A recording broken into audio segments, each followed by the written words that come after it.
और आपके मन में ये सवाल आया कि ये मेरे साथ ही क्यों हुआ है। जैसे हम बोलते हैं यद भावम तद भवति, ये जो एपिसोड है सिर्फ आपके लिए है।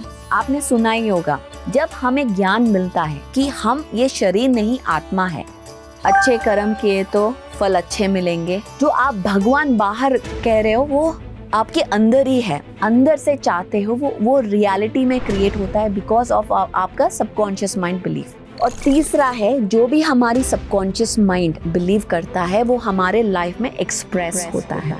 एक और लॉ है, जनरलाइज्ड प्रिंसिपल, ये 3D प्लैनेट में, वो है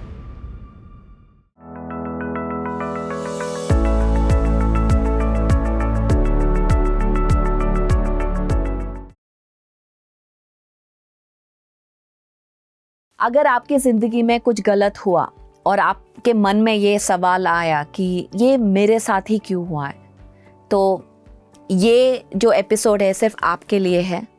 नमस्कार, मैं परिपत्री आज जिंदगी सूत्र के एक नए एपिसोड के साथ आपसे मिलने आई हूँ।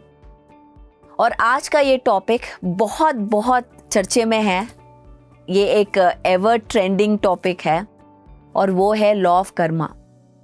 आज हम लॉ ऑफ कर्मा के बारे में मेरा टेक लेंगे कि ये क्या है और ये कैसे, इसका टेक्नोलॉजी क्या है, ये कैसे काम करता है और हम लॉ ऑफ कर्मा के साथ अलाइंड होते हुए कैसे हम आगे बढ़े। आज का ये टॉपिक है। आपने सुना ही होगा, अच्छे कर्म किए तो फल अच्छे मिलेंगे, बुरे कर्म किए तो बुरा फल मिलेंगे। ये हम बचपन से सुनते आए हैं कि अच्छा करो, अच्छा सोचो तो अच्छा ही होगा। पर ऐसा होता है क्या? हम आसपास देखते हैं कि अच्छा करते हैं तो सब अच्छा नहीं होता है, सारे अच्छे लोगों के साथ अच्छा नहीं होता है, या सारे बुरे लोगों के साथ बुरा नहीं होता है। तो जब हम ये देखते हैं तो हम थोड़ा कंफ्यूज हो जाते हैं कि ये लॉ ऑफ कर्मा काम कैसे करता है, ये क्या है। तो इसीलिए हम इसको जानने में और क्लासेस या वर्कशॉप्स या कोर्सेस लेते रहते हैं। थोड़ा बेसिक से जानेंगे लॉ ऑफ कर्मा क्या है। लॉ ऑफ कर्मा मतलब मुझे राधिका ने सिखाया, मास्टर राधिका, कि ये लॉ ऑफ कर्म होता है। मतलब एक एक्शन, एंड मेक सेंस कि ये एक लॉ ऑफ एक्शन है।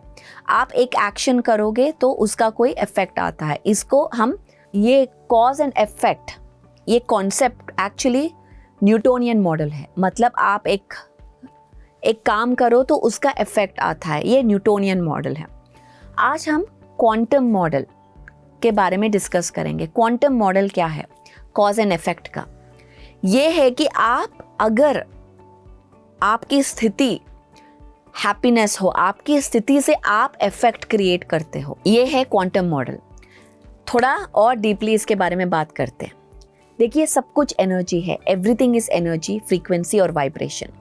इसका मतलब क्या है? हम जब एक एनर्जी, मतलब जो भी हमारी इमोशन है, एनर्जी इन मोशन, उसका एक फ्रीक्वेंसी होता है और वो एक रिपल इफेक्ट है। मतलब अगर हमारे इमोशन कुछ है, सिर्फ वो हमारा नहीं है, हमारे थॉट सिर्फ हमारे नहीं है, ये एक रिपल इफेक्ट क्रिएट करता है। मतलब अगर हम पानी में है तो पानी में अगर रॉक डालेंगे तो कैसा एक रिपल्स क्रिएट करते हैं, वैसे हम सब कनेक्टेड है। पूरा विश्व, एक पूरा कॉस्मोस कनेक्टेड है। तो हमारे थॉट्स भी कनेक्टेड है, हमारे इमोशंस भी कनेक्टेड है।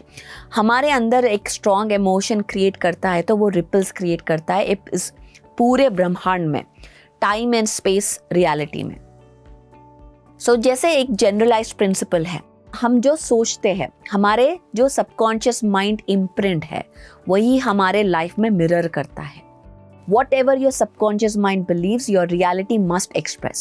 मतलब आप जो, आपके अंदर जो सबकॉन्शियस माइंड, वो जो गॉड कॉन्शियसनेस या सोर्स, वहाँ पे जो भी इम्प्रिंट होता है वो आपके लाइफ में मिरर करता है। हमारे बचपन से ये सिखाया गया एक इंस्टीट्यूशन है, सिर्फ इंडिया में नहीं, पूरे ग्लोबल में एक सोची समझी इंस्टीट्यूशन है, जो कि ये हमें बताया गया कि ये करोगे तो आप हेवन जाओगे, ये करोगे तो आप हेल जाओगे। मतलब ये पाप है, ये अच्छा है, ये हमें सिखाया गया। एक educational system, religious system, social system, हर जगह ये रूल्स बनाया गया है। झूठ बोलोगे तो बुरा होगा, सच बोलोगे तो अच्छा होगा। अगर ये एग्जाम्पल लेते हैं हम, ये हमें बताया गया कि अगर कुछ गलत हुआ, और गलत का मतलब क्या है, let's just go a little deeper. गलत का मतलब क्या है? अगर डिवोर्स हो गया, या आपके साथ कुछ, आपका जॉब चला गया, या आपको कोई डिसीज़ आया, कोई कैंसर आया, कुछ भी डिसीज़ आया, तो वो अपने बुरे कर्मों के वजह से आया है, ये कहा जाता है हमें। अगर कुछ अच्छा है मतलब सक्सेस मतलब क्या? अब दुनिया के नज़र में सक्सेस मतलब क्या? अगर पैसा हो, या स्टेटस हो, या अच्छा रिलेशनशिप हो, तो उसको सक्सेस माना जाता है हमारे एवरीडे दुनिया में। अगर वो है तो आपने अच्छे कर्म किए हैं। इस डेफिनेशन को हम थोड़ा और डीपली जानेंगे। जब हम बच्चे रहते हैं तो हमारे अथॉरिटी कौन है? हमको अगर कुछ चाहिए तो किसके पास जाएंगे हम? हमारे माँ बाप के पास जाएंगे। मतलब अगर हमें चॉकलेट चाहिए या कुछ भी टॉय चाहिए तो उनको पूछेंगे।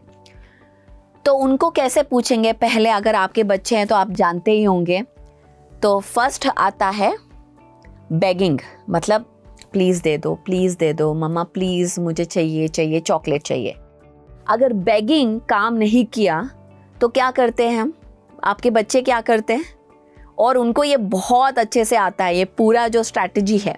बेगिंग के बाद होता है बार्गेनिंग, मतलब मैं आज पूरा होमवर्क कर लूँगा, आज मुझे चॉकलेट दो तो, या मैं बहुत अच्छे से पढ़ाई करूँगा, मैं गेम्स नहीं खेलूँगा, या मैं टीवी नहीं देखूँगा अगर आपने मुझे ये दे दिया तो एक बार्गेन सिस्टम चलता है। अगर समझो वो भी काम नहीं किया तो तीसरा क्या है?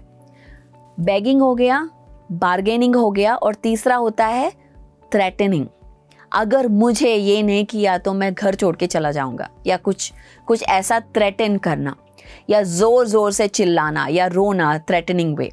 सो ये 3 तरीकों से वो अपना काम करवाते हैं पेरेंट्स के साथ। तो ये जो तरीका काम करता है उनको समझ में आ गया, ये प्रोग्राम हो गया। अभी बड़े होने के बाद, अडल्ट बनने के बाद, हमारे लाइफ की अथॉरिटी कौन है? अभी पेरेंट्स तो नहीं है, तो हमारे अथॉरिटी कौन है? अभी होता है भगवान। मतलब जब अगर मुझे ये नहीं मिला तो भगवान मुझे देगा। मतलब फिर से यही प्रोसेस, फर्स्ट बेगिंग, भगवान मुझे दे दो, भगवान वीज़ा दिला दो, भगवान मेरा रिश्ता करा दो, भगवान मेरा ये ठीक कर दो। तो बेग करते हैं। अगर बेगिंग से भी नहीं हुआ तो और क्या करेगा? बार्गेनिंग, मैं पीना छोड़ दूंगा, मैं 101 प्रदक्षिण करूंगा टेम्पल का, तो मुझे आप ये दिला दो। तो हम बार्गेनिंग शुरू कर देते हैं भगवान से। अगर ये भी काम नहीं किया तो और क्या करेंगे? फिर से वही प्रोसेस, थ्रेटन करेंगे। आपका कोई घर में डेथ हुआ या कुछ गलत हुआ तो आप क्या कहेंगे? मैंने सब कुछ अच्छा किया, अगर मेरे साथ ये हुआ तो मैं कभी टेम्पल नहीं जाऊंगा, आप पे कभी मैं विश्वास नहीं करूंगा। तो थ्रेटनिंग में आ जाएंगे। सो ये एक बिहेवियर है, एक मिसबिहेवियर है ह्यूमंस का। हमें ऐसा लगता है कि हमारे अंदर वो अथॉरिटी नहीं है, और हमारे ऊपर एक अथॉरिटी है जो हमें सब कुछ दिला सकता है, हमें जो चाहिए। अगर वो नहीं करता तो हम इस 3 मिसबिहेवियर्स करते हैं।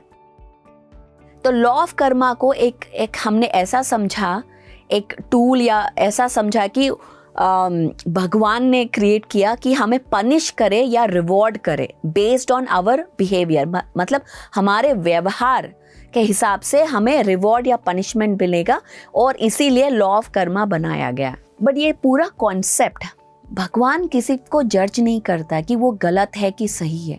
वो आपको जो चाहिए वो इट इज़ अवेलेबल, क्योंकि आप भी भगवान हो, आप क्रिएट कर रहे हो। जो आप भगवान बाहर कह रहे हो वो आपके अंदर ही है। तो आपके अंदर का कॉन्शियसनेस जो आप कोरली बिलीव करते हो, ये आपका कोर बिलीफ सिस्टम, आप जो भी सही में अंदर से चाहते हो वो रियलिटी में क्रिएट होता है बिकॉज ऑफ आपका सबकॉन्शियस माइंड बिलीफ। जैसे कि आप रियली सोचते हो कि ये झूठ बोलने से बैड कर्मा आता है, और आप फिर भी वो करते हो, तो कहीं ना कहीं आपको वो सबकॉन्शियस माइंड आपको वो आपका जो बिलीफ सिस्टम उसको कंफर्म करना होता है, क्योंकि उसका जॉब ही वही है। अगर आपका कोर बिलीफ है कि बुरा करने से बुरा होता है, पर फिर भी आप कैरिड अवे होके वो फिर भी आप करते हो क्योंकि सब कर रहे हैं तो क्या गलत है, मैं भी करूँगा, और ऐसे आप करेंगे तो कहीं ना कहीं आपका जो सबकॉन्शियस माइंड वो आपके लाइफ में रिफ्लेक्ट करेगा कि आपको ये कर्मा की तरह वापस आपके लाइफ में आएगा, क्योंकि आपका कोर बिलीफ है। ये पूरा गेम एनर्जी का है। लॉ ऑफ कर्मा एक टाइमलेस है, मतलब टाइम एक कॉन्सेप्ट समझना बहुत ज़रूरी है जब हम लॉ ऑफ कर्मा के बारे में बात करेंगे। टाइम ऐसा नहीं है कि पास्ट, प्रेजेंट और फ्यूचर एक लीनियर फैशन है। ये एक एडवांस टॉपिक है, पर फिर भी मैं ट्राई करूँगी आज इतने कम समय में हम डिस्कस करने का। टाइम एक ऐसा चीज़ है, वो इट्स नाउ, मतलब आज, अभी, ये पल में पास्ट, प्रेजेंट और फ्यूचर सभी चीज़ें चल रही है एक पल में। मतलब इस पल में मैं अपने पास्ट लाइफ जी रही हूँ और मैं अपने फ्यूचर लाइफ जी रही हूँ। मेरी जो अवेयरनेस है, अब मैं यहाँ पे हूँ तो इसीलिए मुझे ये परसीव हो रहा है, पर मेरा जो कॉन्शियसनेस बहुत बड़ा है, ये सिर्फ ये बॉडी में ये कंटेंट है, तो इसीलिए मैं ये लोकलाइज में परसीव कर रही हूँ, पर ये पल में सभी कुछ चल रहा है। तो इसीलिए लॉ ऑफ कर्मा मतलब इस टाइम, स्पेस एंड रियलिटी में अगर हमारा जो इमोशंस है, मैं पिछले जन्म में किसी को अभी मार रही हूँ, किसी को किल कर रही हूँ, तो उसका जो इफेक्ट वो लाइफ टाइम्स में, इन टाइमलाइंस में हम फील करते हैं, हमें वो एक्सप्रेस होता है हमारे लाइफ में। मतलब एक और लॉ है, जनरलाइज्ड प्रिंसिपल, ये 3D प्लैनेट में, वो है लॉ ऑफ नॉन इंटरफियरेंस। मतलब हम किसी के लाइफ में इंटरफियर नहीं कर सकते, किसी का जान लेने का राइट हमारे पास नहीं है। मतलब हम किसी को मार नहीं सकते या हिंसा नहीं कर सकते। अगेन सेम थिंग, अगर हम जो हम देते हैं वो हम रिफ्लेक्ट होता है। जो इमोशन हम एमिनेट करते हैं, जो इमोशन में हम वाइब्रेट करते हैं, वही हमें फिर से हमें मिरर होके हमारे वापस आता है। इसी को लॉ ऑफ कर्मा कहते हैं। सो ये नहीं कि ये पनिशमेंट है या रिवॉर्ड है, ये बस एक प्रिंसिपल है, ये चलता ही रहेगा। और ये नहीं कि ये कुछ गलत है या सही है। अगर मुझे आज कैंसर आया, ये मतलब नहीं कि मैंने इस जन्म में कुछ बैड कर्म किए या लास्ट जन्म में कुछ बैड कर्म किए। वो भी हो सकता है, या ये भी हो सकता है कि मैंने अपने ये लाइफ में मैंने चूज़ किया कि मैं कैंसर आए हैं मुझे। ये एक लाइफ लेसन भी हो सकता है कि मैं इसके वजह से मैं कुछ सीखूं या इसके वजह से मैं कुछ एक्सपीरियंस करूं इस लाइफ में। सो हर एक चीज़ हम बैड कर्मा से रिलेट करने की ज़रूरत नहीं है और उसे डरने की ज़रूरत नहीं है। मतलब ये क्वेश्चन नहीं है कि ये चीज़ क्यों हुआ है। फर्स्ट 2 कॉन्सेप्ट समझना ज़रूरी है। एक तो टाइम लीनियर नहीं है, टाइम पास्ट, प्रेजेंट और फ्यूचर सभी चीज़ें एक साथ चल रहा है। ओके। सेकेंड है पास्ट लाइफ्स के बारे में जानना। ये जो इन्फॉर्मेशन है कि पास्ट लाइफ से फ्यूचर लाइफ से, ये एक लाइफ नहीं है। बहुत हम मल्टी डायमेंशनल बीइंग्स है, मतलब हम हर एक डायमेंशन में हम जीते हैं और इस डिफरेंट डायमेंशंस में जो भी हो रहा है हमारे इस टाइम एंड स्पेस में वो रिपल इफेक्ट क्रिएट करता है। और तीसरा है जो भी हमारी सबकॉन्शियस माइंड बिलीव करता है वो हमारे लाइफ में एक्सप्रेस होता है। ये बहुत ही कॉम्प्लिकेटेड और बहुत ही सिंपल दोनों है। यही है पैराडॉक्स स्पिरिचुअलिटी का, कि अगर हमें बात करना है तो हम घंटों इस चीज़ पर बात कर सकते हैं, आर्ग्यू कर सकते हैं, डिबेट कर सकते हैं, या समझना है तो बहुत ही सिंपल कॉन्सेप्ट है। जैसे हम बोलते हैं यद भावम तद भवति, बस यही है लॉ ऑफ कर्मा। मतलब जैसे आपके भाव, जैसे आप भाव एक्सप्रेस करते हैं वैसे ही आपकी रियलिटी है। As you sow you reap. आप जो सो करते हैं वही आप रीप करते हैं।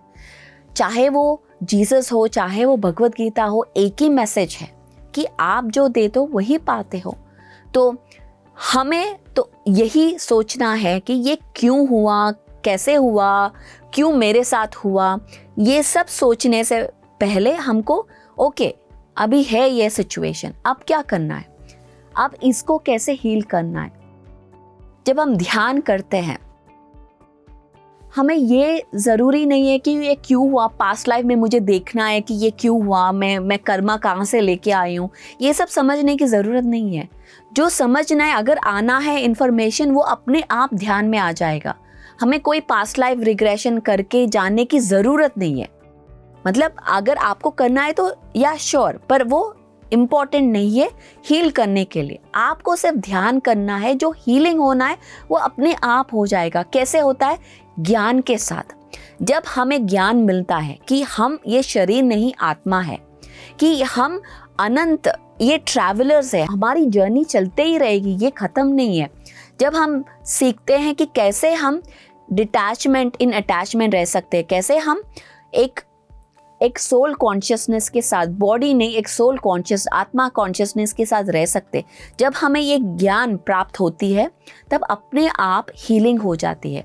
अपने आप सारे कर्म जो भी आपके पुनर्जन्म के हो या आपके पहले के कर्म हो, जो अलाइन नहीं करता है इस ट्रूथ से, तो डिस्टॉर्शंस क्रिएट करता है टाइम एंड स्पेस में, वो अपने आप क्लियर हो जाते हैं। हीलिंग का मतलब क्या है? हीलिंग मतलब फिजिकल हीलिंग या मेंटल हीलिंग या स्पिरिचुअल हीलिंग नहीं। हीलिंग का मतलब जो भी असत्य है, जो आप और आपके सोर्स के बीच में है, वो असत्य को मिटाना ही हीलिंग है। मतलब सत्य को जानना ही हीलिंग है।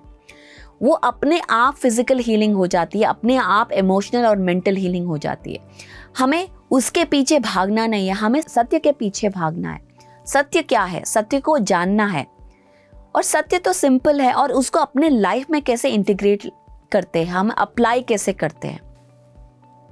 लॉ ऑफ कर्मा या लॉ ऑफ कर्म, जो भी हम कहें इसको, ये है एक ऐसा कॉन्सेप्ट जो हम इससे डरना नहीं है कि अरे यार कुछ गलत होगा तो इसीलिए हमें करेक्ट करना है।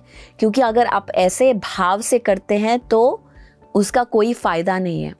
अगर आप डोनेट चैरिटी वर्क करते हैं कि अच्छा कर्म मिले, तो उसका कोई फ़ायदा नहीं है, क्योंकि आप अच्छा कर्म करना है क्योंकि आपको करना है।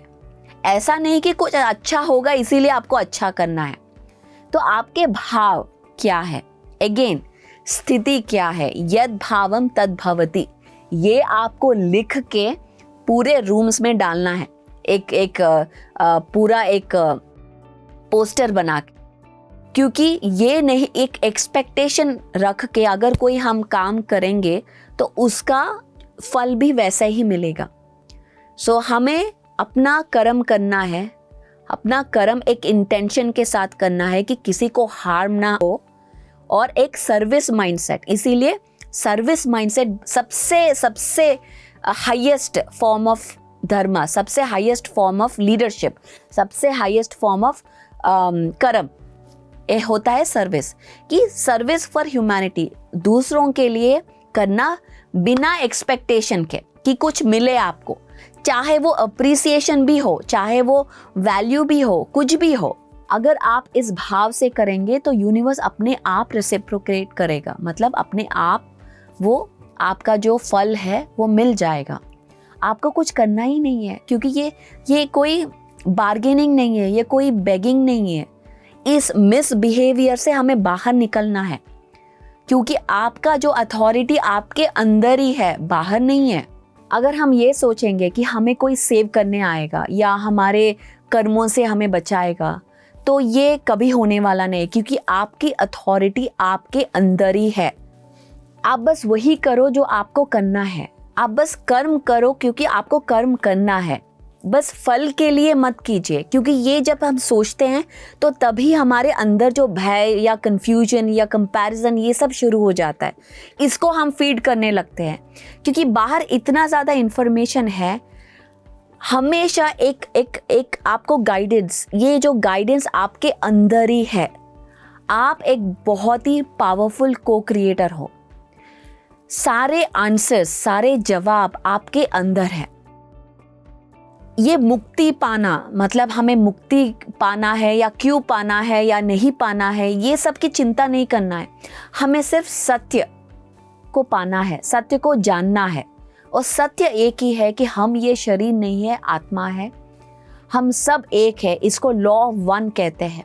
हम सब एक है और हमारा एक ही पर्पस है कि हम ये हमारी जो लव को शेयर करने आए हैं, हमारे तरीकों से। हम सब अबंडेंट है, हमारे पास सब कुछ है। हम इस डर से बाहर निकलना है कि हम कुछ गलत कर देंगे तो गलत हो जाएगा हमारे साथ, ऐसा सोचना ही नहीं है। बस ये सोचना है कि हमको क्या करना है, हमारे कर्म क्या है, बस उस आउटकम से, उस अटैचमेंट से बाहर निकलना है। इतना सिंपल कॉन्सेप्ट है। तो इसको हम law of cause and effect भी कहते हैं। जैसा हम करते हैं वही हम रीप करते हैं। तो जो भाव आपको चाहिए आपके लाइफ में, आपको अगर आनंद चाहिए तो आपको वही प्रोजेक्ट करना है आपके मन से, आपके हार्ट से। उस अलाइनमेंट में रहना है, मतलब अपने हार्ट और माइंड को अलाइंड रखना है, उस भाव और उस इंटेंशन के साथ रहना है।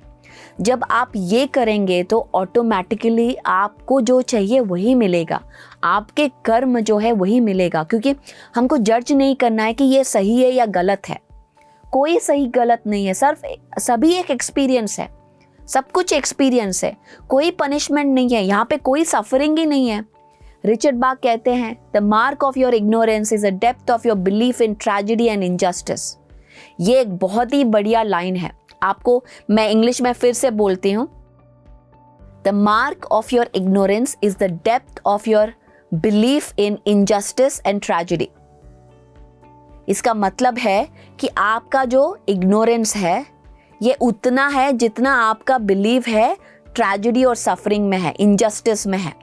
कहीं पे कोई इनजस्टिस नहीं हो रहा है।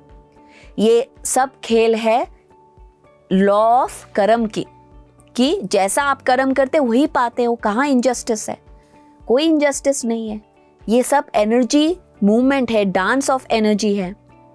तो इसको ब्रेक करना है तो सत्य पाना है, बस वही करना है। और ये आपके चॉइस है। आपको नेक्स्ट जन्म में नहीं आना तो नहीं आएंगे, पर आपको ये पता है कि आप आ सकते हो कि नहीं आ सकते हो, ये ज्ञान है क्या आपको? पहले वो जानना है। तो इसीलिए हम ध्यान कर रहे हैं, इसीलिए हम इस स्पिरिचुअल साइंस को और जानने की हमारी कोशिश है। क्योंकि जितना हम इस जन्म में, इस शरीर में होके पाते हैं, वही हमारी आफ्टर लाइफ हम देखते हैं कि हमारी इस शरीर छोड़ने के बाद जो हमारा जर्नी है वो डिपेंडेंट है आज इस शरीर के अंदर जो ज्ञान आप प्राप्त करते हो। अगर इस जन्म में आप हेल और हेवन में बिलीव करते हो तो वही आप देखेंगे शरीर छोड़ने के बाद, वही आप एक्सपीरियंस करेंगे। क्योंकि ये जर्नी अनंत है, आप हमेशा क्रिएट करते ही रहते हो। जिस समय आप ये समझ लेते हो कि हमारे लाइफ में जो भी होता है हमने खुद डिसाइड किया और एक लेसन है। कोई भी चैलेंज हमारे लाइफ में आता है, चाहे वो एक्सपीरियंस आप हमें अच्छा लगे या बुरा लगे, ये एक पर्पस के लिए आता है और उसे हमें कुछ सीखना होता है। इसमें नहीं फंसना है कि वो क्यों होता है या कैसे होता है या हमारे साथ ही क्यों होता है।